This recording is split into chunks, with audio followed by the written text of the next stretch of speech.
Welcome, everybody, to Nothing Less Than Extraordinary. I am super excited this morning because I got to get to know Mark. Well, how do you say your last name? Portier? Porteous. Portier. And it's almost like Portier in French, so it's kind of like sexy at the same time. And I'm super, super excited because he was so gracious. I just said, you know what, he's on JV Direct, a great company and business that I've actually been a part of. And they've been so, so helpful in helping us young entrepreneur kind of find our path. And they're very, very giving. So the fact that Mark is here, I feel blessed. Thank you to the universe. Mark, thank you for being with me. It is my pleasure, Ree. I love what you are up to, and anytime that I can help other people with a shared vision, it's my pleasure. Thank you. I want to introduce Mark properly. So today's topic, just so that we know what we're going to be discussing, is super exciting. It's alignment consciousness as practice for soul success. And so Mark is actually known as the soul connector. He likes to actually connect with people at a soul level purpose to help them find out who they are and to help them get in touch with shining light on their divine purpose here on earth. I hope I said that properly, Mark. Not Good. exactly, You can't say it maybe. wrong. That's good.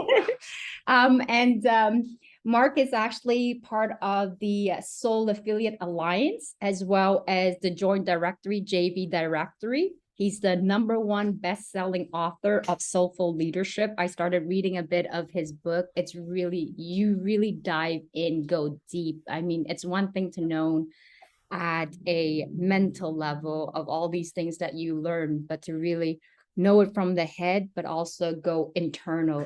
It's quite profound, and I'm super excited to actually be able. I want to just swallow the whole entire book and go, "Wow, I learned something!" But I got to go through chapter, and you got to reread it as well because there are things that you didn't catch the first time, and you actually catch it on a second time. So, Mark, I'm super excited for the topic today. Awesome, awesome. And again, super excited to be here. Leader for True Love is just a perfect fit for soulful leadership and soul alignment. Everything that we're going to be talking about, it's both of our playgrounds. It's what we love to do. Yes. And the one thing that Mark had shared with me, we was just talking before about the importance of being here on this earth. It's more than just what we do or title, the type of work that we do, but it's how we show up as individual at a fundamentally deep level. And so I love the story about Mark, how he wants to, what he does, it's really the connection that he has with his family, his daughter that he shows up for her last tournament. So if you want to just tell us a little bit how your path kind of led you to that, like as a child, where you grew up to who is Mark now today doing what he does so well. Awesome. Thank you. Yes. And we were talking about family and the importance for you of integrating your family into your work and how I admire that. And my daughter, Eden, has a twin brother, Zen. So like a Zen garden and a Garden of Eden. And those are very important as the ending. So I'm starting with the end of my story, and I'll go back to the beginning, all the way back to when I was 6 years old. My father was a minister, and when he and my mother divorced, he was kicked out of the church that he had built. Ministers weren't allowed to get divorced in his church, and even though years later my mother took a lot of responsibility for understanding and why that happened, it was him that was held responsible, and so he literally was thrown out of that church. So he began his spiritual search at that time, and then at 6 years old, I feel like that's when I started mine. Mm. It was at 12 years old, after actually my godson was born, at 11, that I started having visions of having a son that was Christ like. Mm-hmm. And that was very, very uncomfortable and awkward. And to me, almost, it was sacrilegious. It was some weird, like, why was I keep having these day and night dreams Mm-hmm. about children, my children, growing up in heaven on earth? And so for a long time I just buried those thoughts and ideas until as I got older it got easier to just ignore them Yeah. until I was my twins were about to be born. I finally wrote a book that I had been thinking about for many years. When I was 21, I worked for Greenpeace International, the environmental organization, and my girlfriend at the time that worked there with me brought me to the Spiral Circle bookstore in Orlando. Mm-hmm. And that's where I first read the quote that we are spiritual beings. We're not human beings having spiritual experiences. We're spiritual beings having human experiences. Mm-hmm. And that helped me to understand how some of the things that were kind of being downloaded, the ideas that I had that were not coming from any outside source. They were not coming from my mom's Christian values or Mm-hmm. teachings, and they were not coming from my father's search either, but this made everything make sense. It kind of had that umbrella for me that it just put everything together. So I got so excited. I Mm-hmm. told my dad I was going to write a book. I went home from this thing. I'm like, I'm going to write a book called The Human Experience, Wow. putting all my ideas and things together that make And my dad said, "Well, don't expect to make any money writing a book." Mm-hmm. That Mm-hmm. was his advice to me. And at first, it's almost sounded like deflating of like I was Yeah. so excited, and he was an author. He'd already written 3 books by that time, and so I thought he was going to be really excited for me, but he was being realistic is what Yes. he called it. And at the time I didn't realize that your business could be related to the book. So I said, well, what can I do to create enough revenue that I can write a book and not have to worry? I don't care if I make money on it. Yeah. So I Yeah. was already setting myself up to say, okay, well, I can't make money, I'll just do it. Yeah. So I created a business based on a friend of mine was selling hair wraps where you tie string to the hair and you wrap all the way down to the bottom and you put beads on it. Okay. Okay. Okay. You've Yeah. seen that? I It don't know if you've seemed seen. like quite popular at some point. It was 20 years ago. It was Yeah. huge, and they still do it at Yeah. Kings in many of the parks today.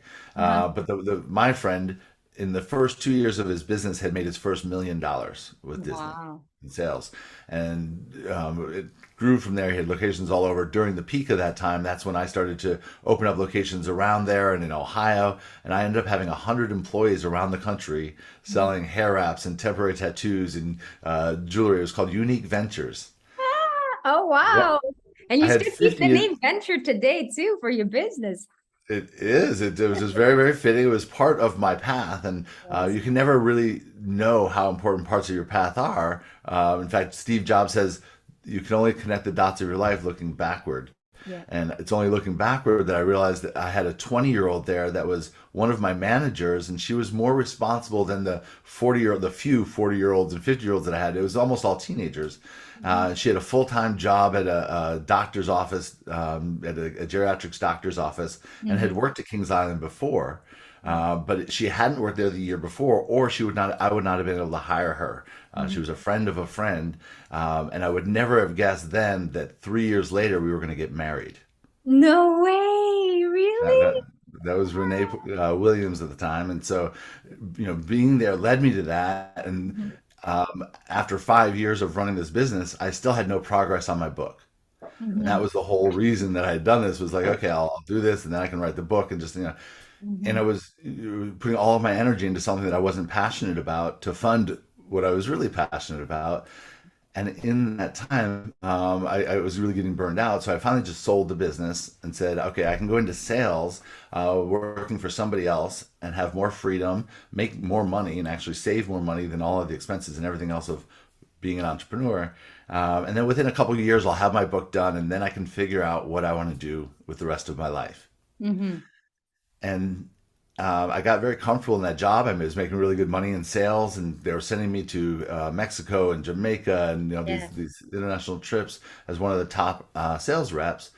And 10 years later, Okay. actually, it was 9 years later, I was still working in that job. I still didn't have any book, and my wife was pregnant with twins. Mm. And I realized that when they were born, that if I didn't do something different, that the next 10 years of my life was going to go by much faster than the Mhm. last 10 years. Mhm. And I was going to be teaching my children what is called the deferred lifestyle of Mhm. putting off your purpose and your passion for the responsibilities that other people think that you should be doing.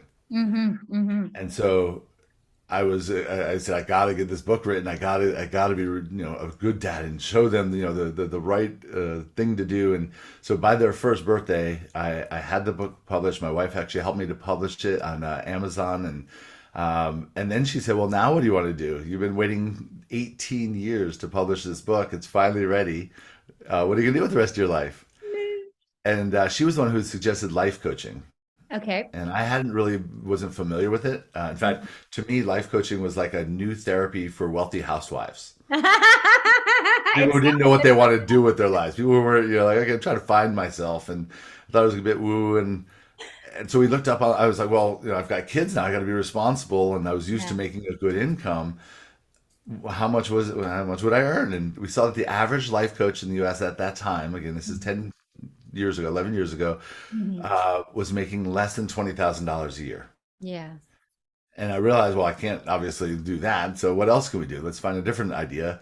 And Yeah. my wife asked me a very important question. She said, "That's what the average life coach makes. Hmm. You've never been an average salesperson. Why do you Hmm. think you'll be an average life coach?" And I thought, wow, now you're the motivational Wow. speaker. That's very true. So let's look it up. And we saw that, there are top people like Tony Robbins, obviously Yes. making 7 and 8 figure business, seven, and lots of people making six figures. And so I was like, oh, if all of them can do it, I can do it too. Hmm. So Hmm. at first, I invested in coaching and learning about coaching. And my very first coach asked me what my niche was going to be. Hmm. If you're familiar Hmm. with niche, like who, Yes. who my audience was going to be, what I wanted to offer, and I said I wanted to be a spiritual coach, Hmm. and he laughed at me and said, "Well, you won't make any money doing that." He goes, "You can pick any niche that you want, but it has to be one of these three. It can be health, it Okay. can be wealth, or it can Okay. be love, and Okay. then you can sneak in spirituality like medicine and the dog food." Mm, mm, mm.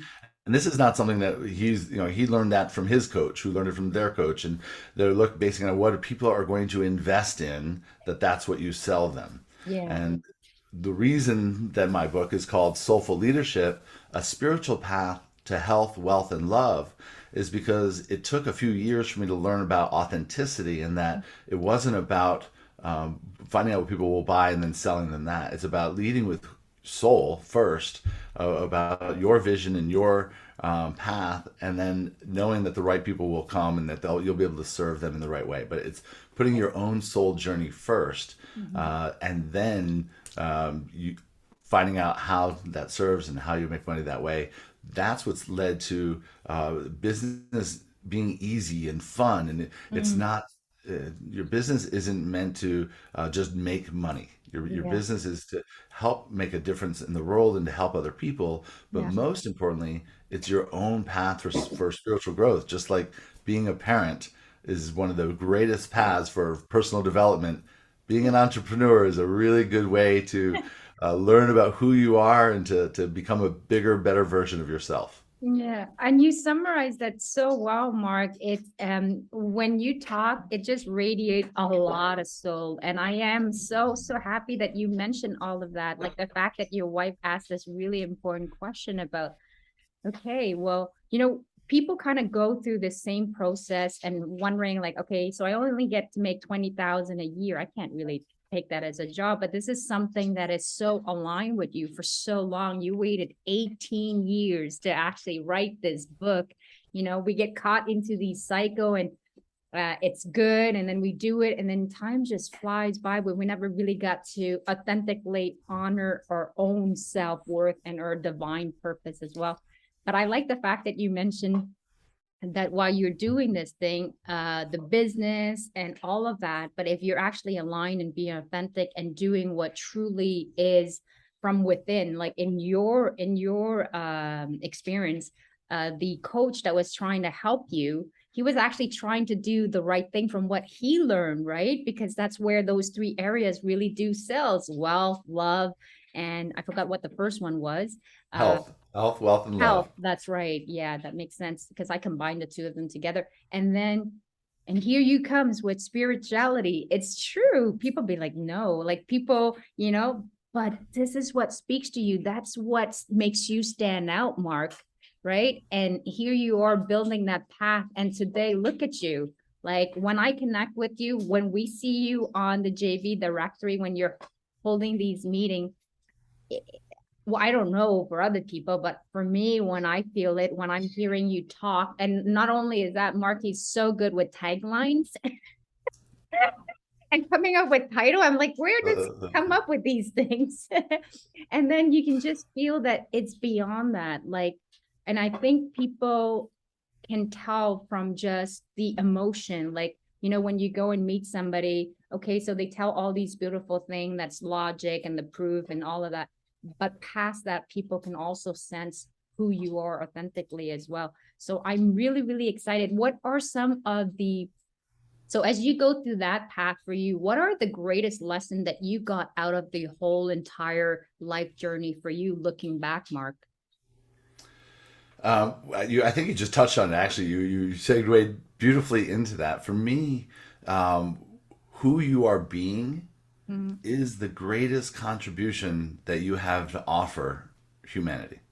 mm, That's it. That to me, understanding that it's not anything that we do. It's not we can't screw up our kids. We can't screw up our work. It's all. It's not about the actions. As long as the actions mm, are aligned with who you're being, then you're in alignment with your purpose. So the idea is more than anything else. First, and this is the idea of alignment consciousness. Alignment consciousness actually has three steps. And the mm, very first step is to commit to a lifetime of self discovery. mhm, mhm, That's the first thing, is saying that you haven't got it figured out. And the older we get, the more we realize that we haven't got it all figured out. mhm. Anybody who thinks they have all the answers, those are the ones to avoid. Yeah. That the Buddha said, or maybe it was Tao. Yeah, that which is called the Tao is not the Tao. You know, Yeah. if you say you have the truth, that is definitely not the truth. So Yeah. Yeah. that's one of the things, is learning to always be learning, to always Mm, have that beginner's mind, yeah. which means not being judgmental. Yes. There's a lot of practice just in that first piece. The Yeah. second piece is to tap into your inner guidance as Mhm. your primary compass. So the three things that you need, first is your own light. The light that you shine in the world is the most important thing that you can do. So shining your own light, learning how to shine it brighter, that's out. That if you just do that, that's great. The second thing is then tapping into your inner guidance Yes. and trusting that guidance, no matter how much logic it makes, one way or the other, that you have to know that your soul knows what's in the best good for you. And Mhm, whatever's in the best good for you is in the best good for everybody around you. mhm. So And those, having that inner compass. And then yeah. the third piece, the last one, is taking inspired action.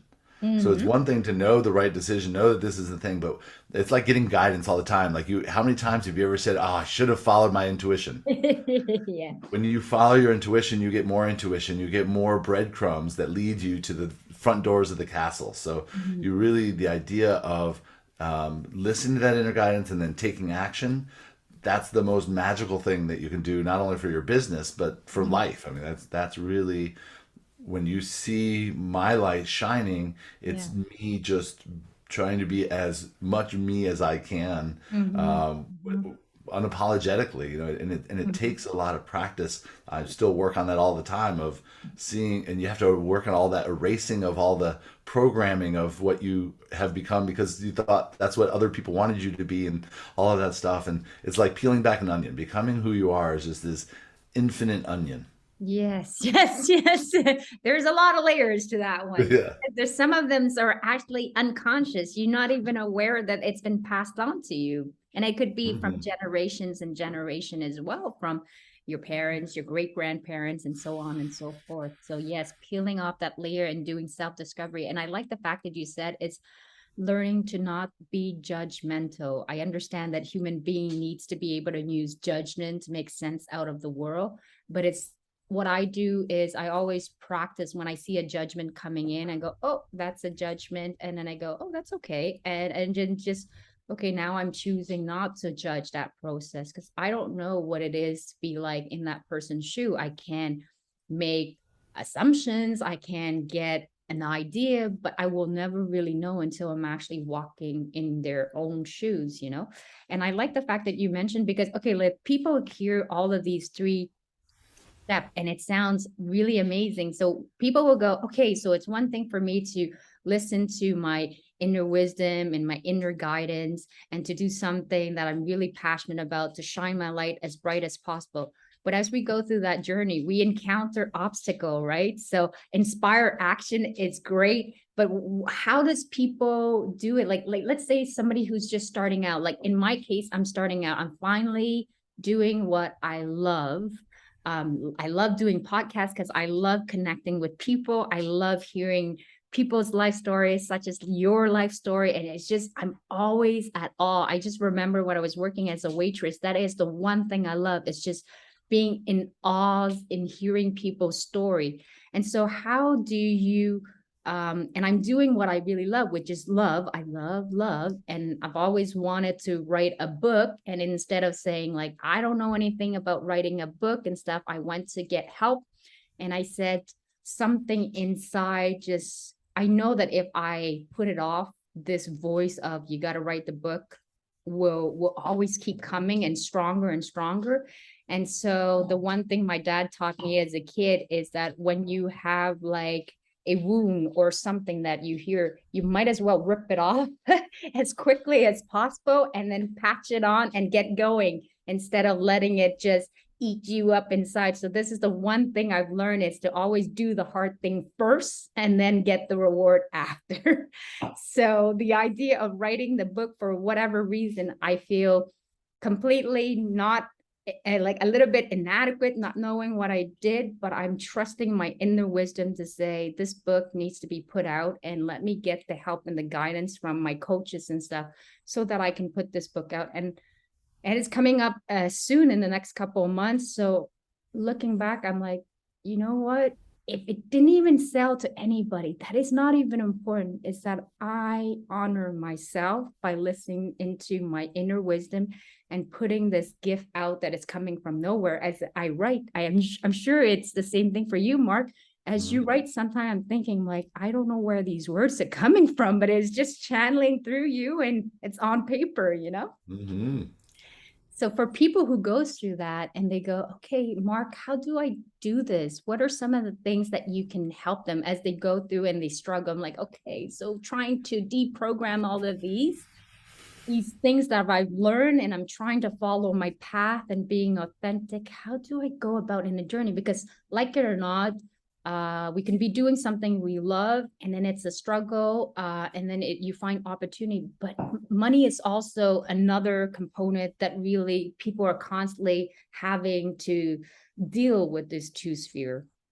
That's absolutely you know, the idea for me about reawakening heaven on earth. That's my vision, and the idea that of having this as children is just us, evolving, humanity evolving, and we're still in a 3D world. We still Mm-hmm. eat, we still breathe, we still need water, Yeah. and we still need money. And money is really just a physical manifestation of energy. You work, you get the money is just a symbol of something. Yeah. So it's a practical reality that needs to be addressed. So when you're talking about following your purpose and passion, it was Joseph Campbell who created the hero's journey, who coined the phrase "follow your bliss," Mm. which back in the 60s and 70s it sounded fantastic. Just follow your bliss, and Yeah. people are like, yeah, you're going to follow right off a cliff. And Yeah. but the idea is that you want to. So I actually have a gift that I don't even haven't given this out in a long time, but it's my website, markporteous.com Mm-hmm. backslash purpose, the word Mm. purpose. Mm-hmm. And I've got it's called the Monetize Your Mission Map. And it used to be a lead magnet on my front page. And it's basically a Venn diagram, and it's a series of questions that kind of leads you through these four segments of Mm-hmm. how you bring together the things that you love, what you're passionate about. That's an Right. important piece of it. What you know well, the Mm-hmm. training that you've had, the experiences that you have, what you've learned, all of that is an important piece of it as well. And then what people actually need Mm-hmm. is in there as well. So you have to combine these three things. And if that's it, you still can be broke, because you also need what will people pay for. Yeah, that's it. So you have to combine where are these four things and where's that spot in the middle. That's your purpose sweet spot. That's where you can actually monetize your mission. Mm-hmm. So if you go to markporteous.com/purpose, you can download that. Also, just on markportes.com, I have something that's called a Core Values Index Assessment. It'll Mm-hmm. tell you a little bit about your personality and about your approach, because when you ask like what is something that people can do, it's a little bit different for everybody depending on where they are on their journey. What Yes. I just shared was a starting point if you're looking to try to figure out that way. Where Mm-hmm. you are, you're pretty clear on where your path is and what you're doing, and this tool might help you and validate what you already know. Mm-hmm. But for where you are in your business, then it's an idea of saying, how do I get my message out there more? And it's more about the mechanics, in your business, but in your life, it's really just those taking those baby steps Yeah. of following your intuition. Of Mm-hmm. every time you do it, be conscious of it and aware that you're doing it, and then take that step towards it. And as you do that, you'll get better and better at following the intuition. And what Mm-hmm. happens is the synchronicities open up, the opportunities, the right people come on your path because you're in alignment. So the Yeah. most important thing that you can do for your business or for your life is to practice being in alignment with who you are at soul level, and Mm-hmm. just being conscious of that all the time. It'll become a habit. It'll become, and then you'll just see that things just more and more come to you more easily, and you have more joy. It's not to say that you won't run into resistance. Running into the resistance is how we grow. And if you run Mm-hmm. out of resistance, that means that you just complete ascension and you don't need your body anymore. Yeah. Yeah. But you're always Exactly. going to have that resistance. And something else you said earlier was really important. It reminded me of one of my favorite authors is Michael Singer, who Mm-hmm. wrote Untethered Soul and The Surrender Experiment.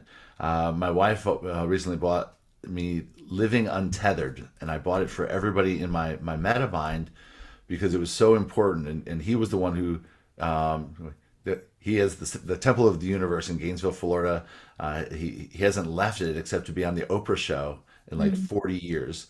Um, he made a decision back, I think in the 80s, that he would follow his guidance no matter what. It led him to buy his first computer, led him to start writing and looking at medical stuff, and he became the owner of WebMD. Mm-hmm. It's a huge website. It made him a billionaire. So he is a Wow. billionaire.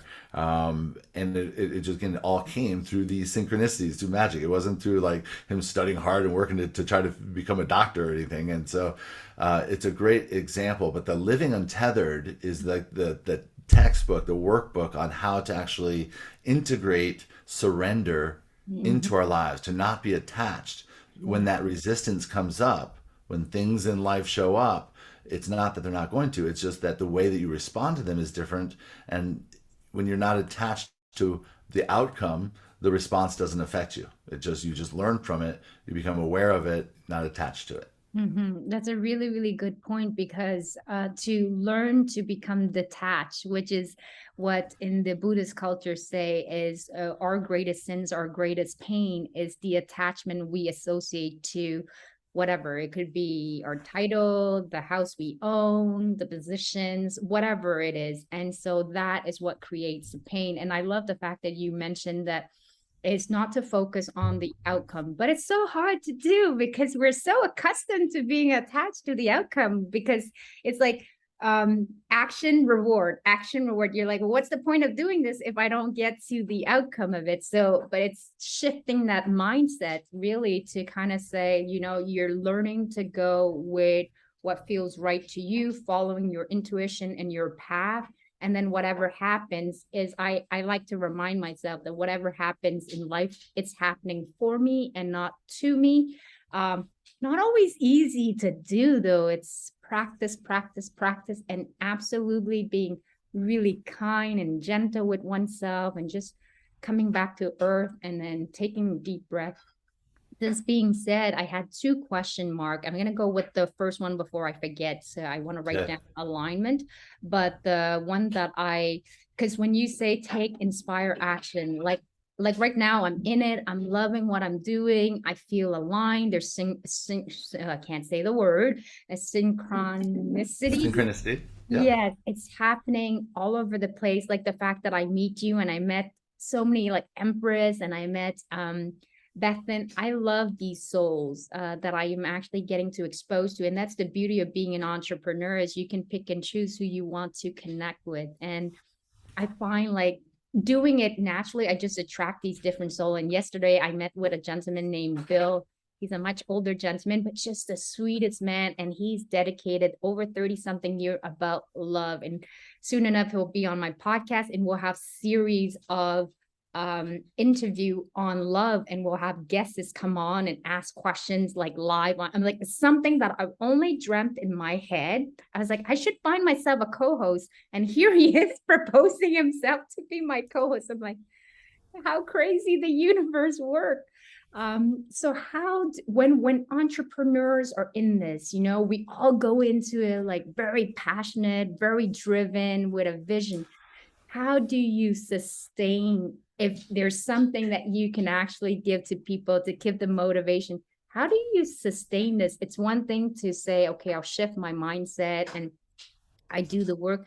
So one thing that I tell myself is that it's patient. Like it feels like nothing is moving. You're like sleeping at 1, 2 in the morning and you're doing it over and over again. Sometimes you get a little crumb of something positive and you keep doing it until it builds up a momentum, and then it's be a little bit easier. But when you're in that hard process, what are some of inspirational actions and motivation we can actually hold on to, Mark, that can keep us going? You're on the right path, Reed. Mm.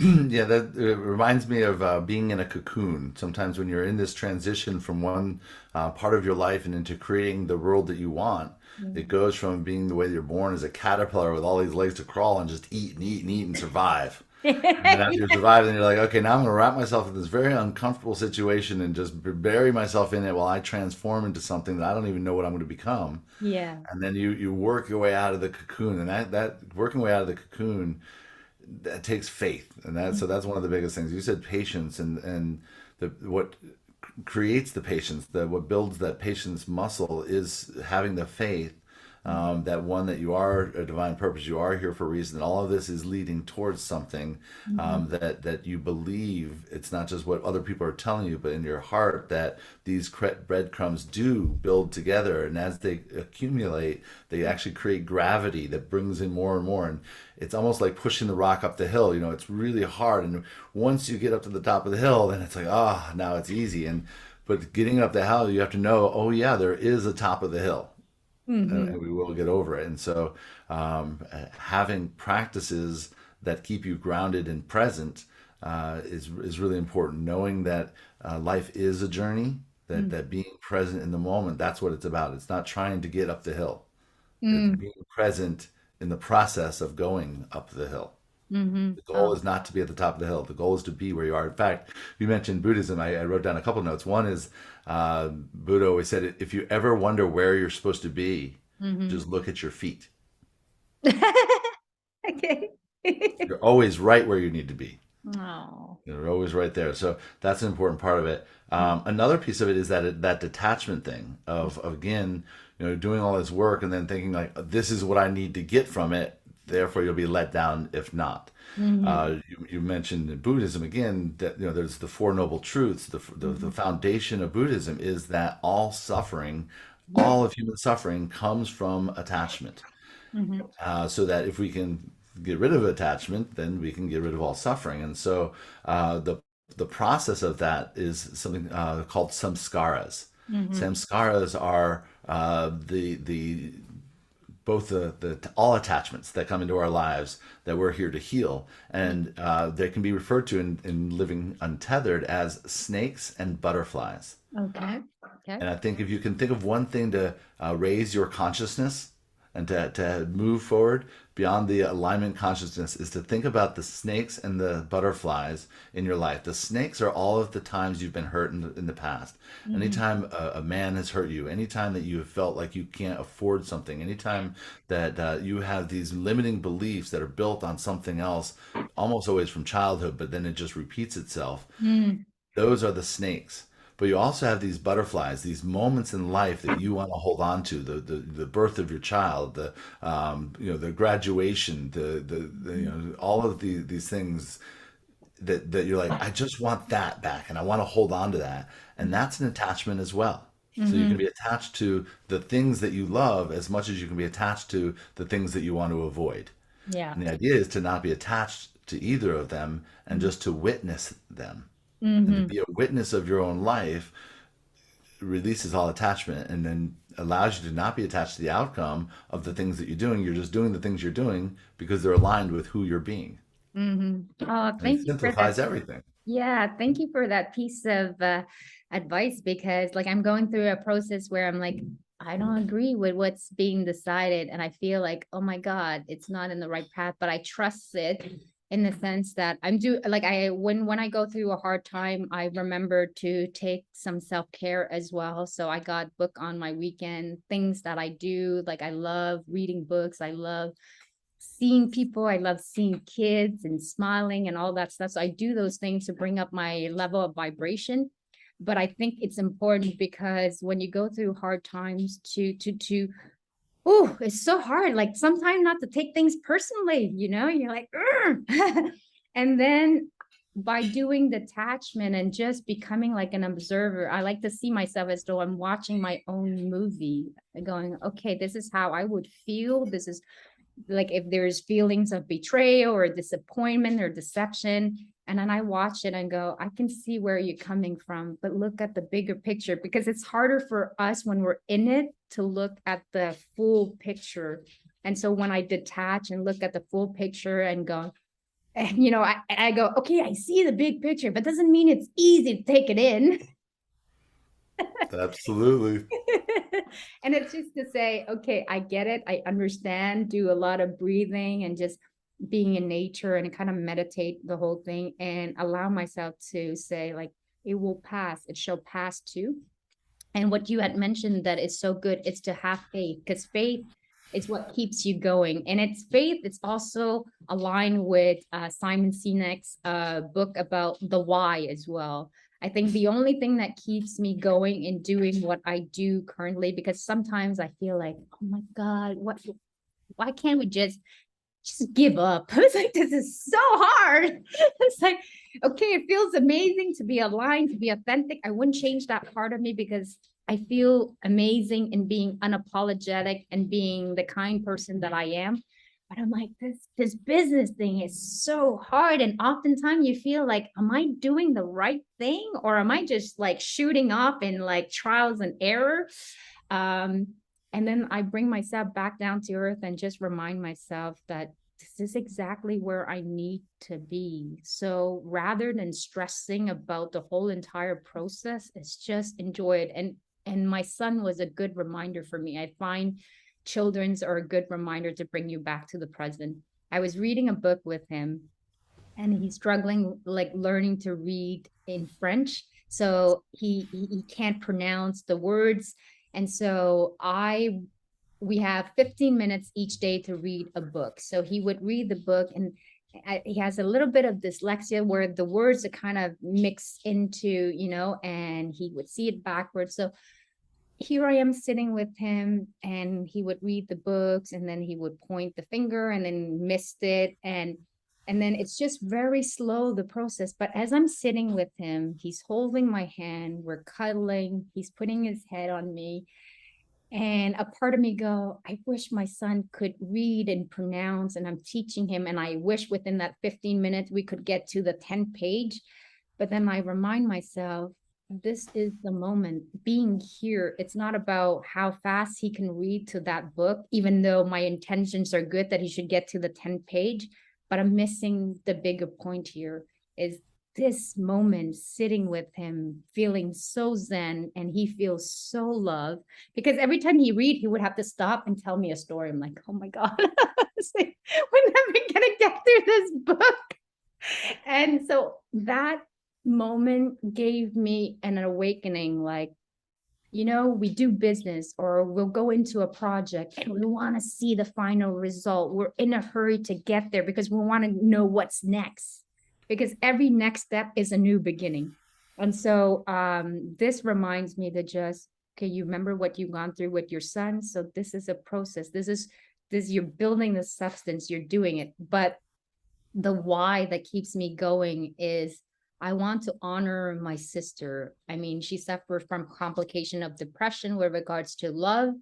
And I just want this to be a way to honor her continuing, because as I said to my sister, when she was alive, I said, I can do anything so long as you're here on this earth with me, because I know for sure that, there's a lot of good and bad, but I know that you're good. So ultimately, if you're here, I know I can be still kicking ass. But then when she left, I was like, well, now I have nobody to kick ass with.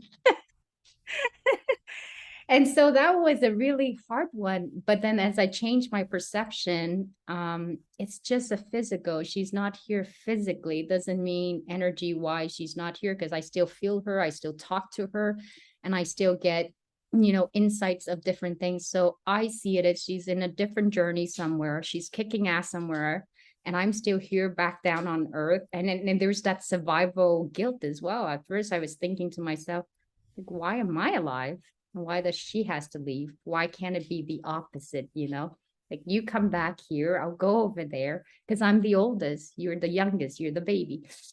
And so to think like that, to questions whatever heaven comes from, I said, no, you kick ass over there. For whatever reason, I'm still here on this earth. So I'll do my best to honor it, because since the two of us can't finish this finish line on earth, I'll pull us both and I'll try to get there on the finish line. So that's my only motivation, because there are times when I'm like, I should just give up. This is so hard. Hmm. So do you encounter those moments? And what are the things that you tell yourself when you talk about faith? What keeps you, when people said to you like spirituality, like, oh, like your coach said, don't go into that. But yet you believed in it and you went for it and you're still on this path, and look at you doing it now. So what kept you going? Um, I'm trying to answer the question in a way that is most effective. Right. Um, for me, there's again that faith piece of it. For me, a lot of it is about perspective Mm-hmm. and to understand, that our human mind makes it easy that we see the outside world as a reflection of us, Right. and it is.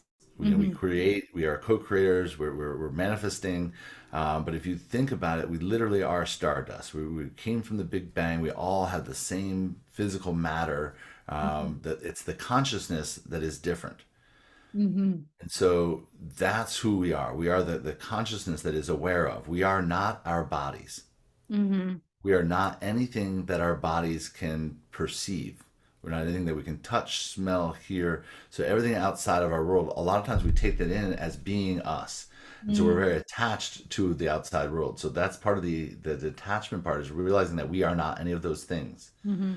We are also not our thoughts about those things. A lot of times we get our consciousness, we start to think about our thoughts, we get those voices in our head and all of that other stuff. And so we are also not our thoughts. And we are also not our feelings about our thoughts, which Mm-hmm. is another one that gets really easy when we get happy or sad and all of these things. And so, again, to go back into the witness state of observing the thoughts and observing the feelings and realizing you don't need to not be sad. It's Mm-hmm. not bad to feel sad. That's not, people are trained, oh, put those feelings away. And the idea is just to witness them and to allow them to flow through us.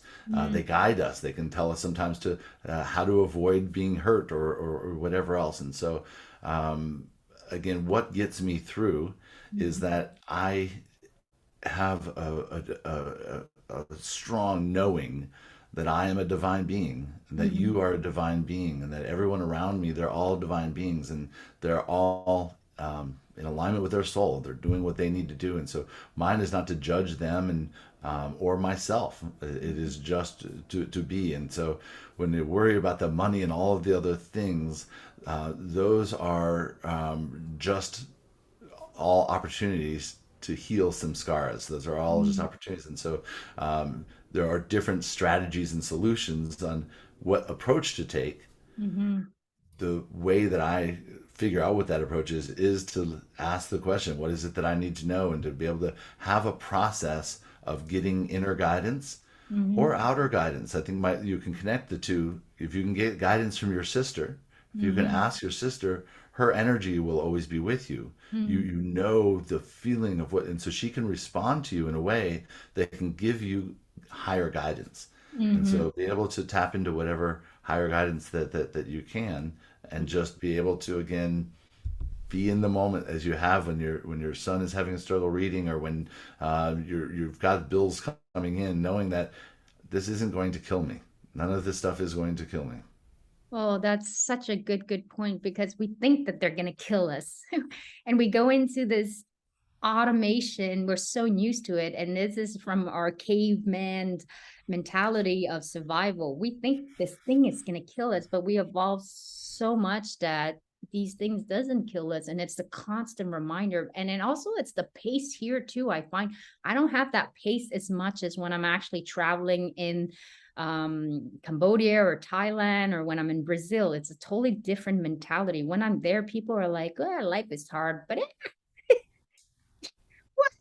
deal with it when it comes to it. But here I feel like I don't know. I can feel my vein, my nerve, like time is money. Like I feel like if I'm not doing something that I'm missing out or something. I mean, of course, the fear of missing out, that a lot of us are going through this as well.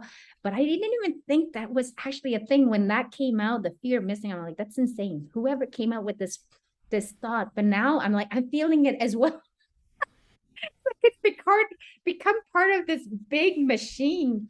And I like what you said though, Mark, because it's really what that it's all about, that it's this whole thing that you see, the money and the wounds that you have to kind of learn to heal from, and to just remember to come back and be centered with yourself and to practice the detachment. But it's so hard to do the detachment part. Like, do you struggle with it? I'm not bad at it. I need moments where I have to, I think of Buddha, and then I think of my sister, and I have very good intuition in the sense that when I need guidance, I'll ask my sister, is this what I'm supposed to do? Is this where I'm supposed to be aligned? Like right now, what it's telling me, I know ahead of time, I can see things into the future. Like I know I'm on the right path.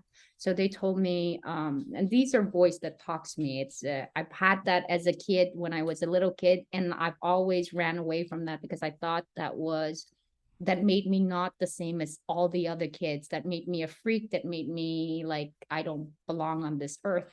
And so now that I tap more into it, I asked my sister, she's like, that's exactly, podcast is your thing. You love it. Like after I'm done with it, it's therapy. It's free therapy for me. So thank you for that, Mark.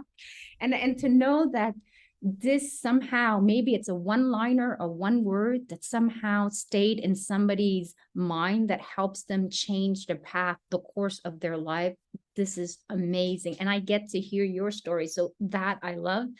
And so doing something about love is my fascination. So when I asked my sister, am I on the right path? She says to me, you're exactly where you need to be. And I go, well, is it going to be easy? Because, you always want it to be easy. Is it going to be easy? And there's no answer. When there's no answer, it just means, sis, it's going to be a bit of a struggle and here and there. But you know what? I trust you always overcome obstacle. And this is not going to be any different. So trust yourself. So thank you for that, Mark. I also want to highlight all of the things that you have coming up, projects that you got going that you want to share with the world and that will benefit and help them so that they can find their inner guidance as well as their divine purpose.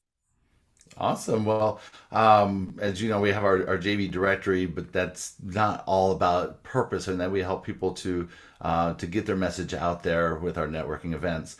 What you're talking about really is the core of my work as a Soul Connector and as the Soul Affiliate Alliance. We have an annual event called the Soulful Leadership Retreat, and that's in Orlando, Florida. It's coming up February 9th, 10th, and 11th. Yeah. So you can go to soulfulleadershipretreat.com to get information about that. We will also be live streaming for those who are still not traveling or aren't able to make it to Florida in February. But it's a beautiful time to be here. And we'll probably have between 80 to 100 people that are all, again, very much aligned with their soul mission and how to make a bigger impact in the world.